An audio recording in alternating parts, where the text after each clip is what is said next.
السلام عليكم. كنتمنى من الله سبحانه وتعالى تكونوا بخير وعلى خير.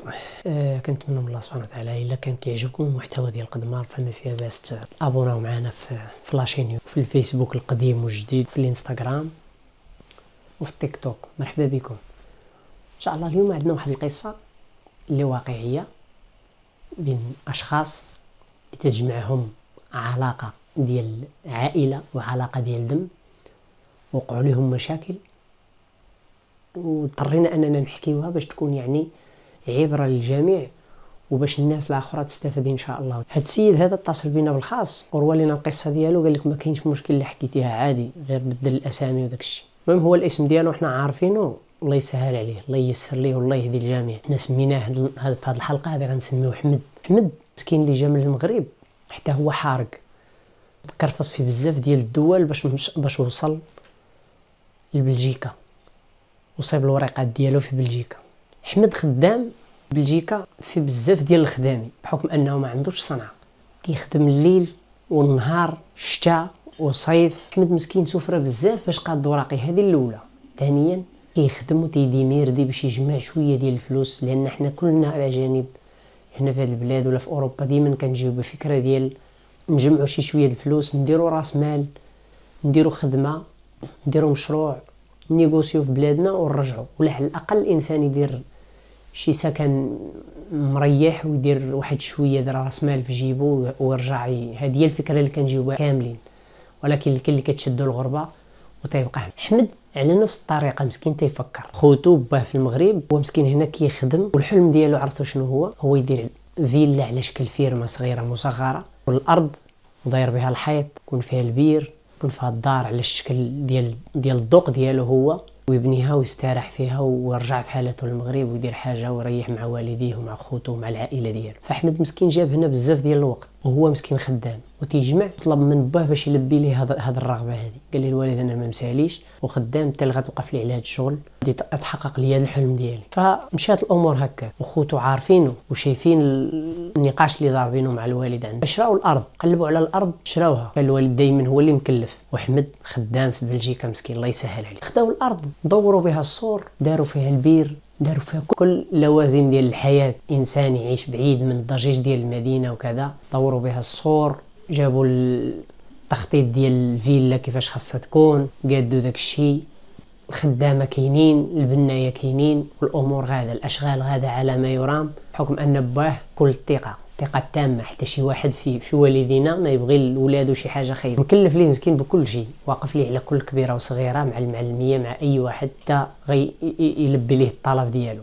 فاحمد على حاله مسكين خدام، ها هو من هنا خدم مسكين في البني، في الصباغه، خدم في شطاره ما خلفاش خدم ترونسبورتور، خدم ما خلفاش خدم، وكيجمع وكيصيفط لباه هكا. با الوالد صايب.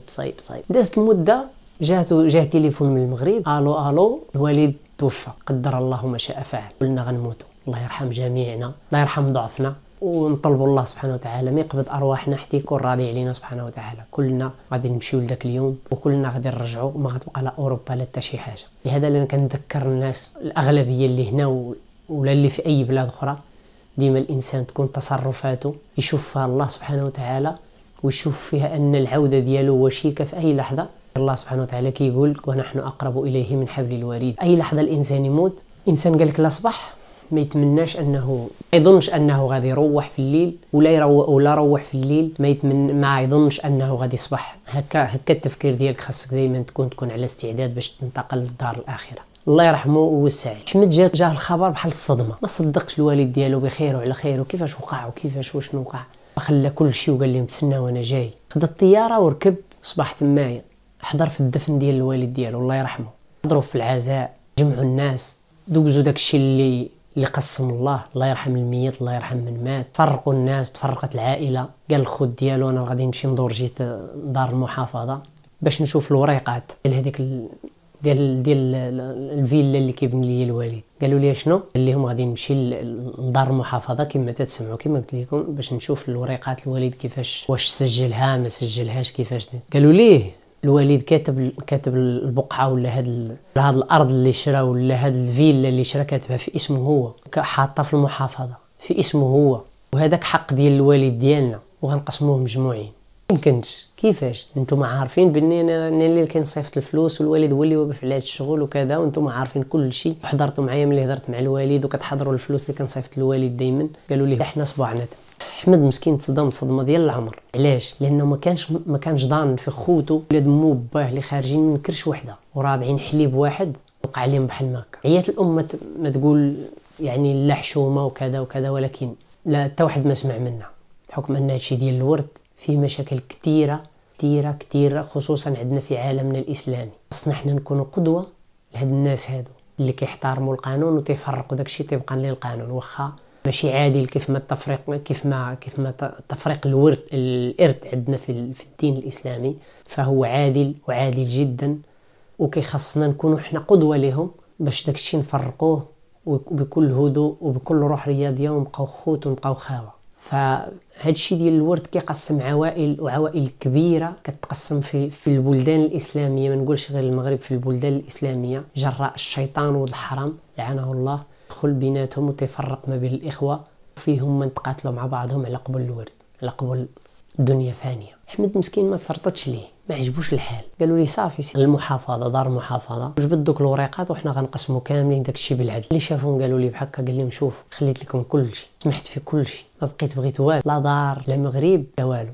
مغربي صحيح انه بلدي وبلد اصلي وبلد، ولكن في طريقكم نتوما المغرب ما بقيش غادي نجي لي. خذوا ديك الارض، خذوا ديك الفيلا، والله يسهل عليكم. احمد قبض اول طياره، حجز اول طياره وطلع في حالته لبلجيكا، خدم رجع لخدمته وخدم وعيش هو ووليداتو، وفين ما تجيه الفاكاسيون ولا فين ما كتجيه العطله كيمشي لبلاد اخرى، يمشي لتركيا كل مره، يجي لاسبانيا كل مره، فين كيمشي. والمغرب مابقاش مشى ليه جراء هذا المشكل، جراء خوتو ضرب على كل شيء، جراء هذه القسمه ديال الورد. لئيمه قسمت الاخوان وقسمت الجمع وقسمت اخوان خارجين من كرش وحده اللي كانوا يلعبوا مع بعض وكانوا خوت وكانوا شي حدا بعض وكانوا، ففرقتهم. حتى لهنا القصه ديال احمد تكون سالات، تكون عبره لوحدين اخرين.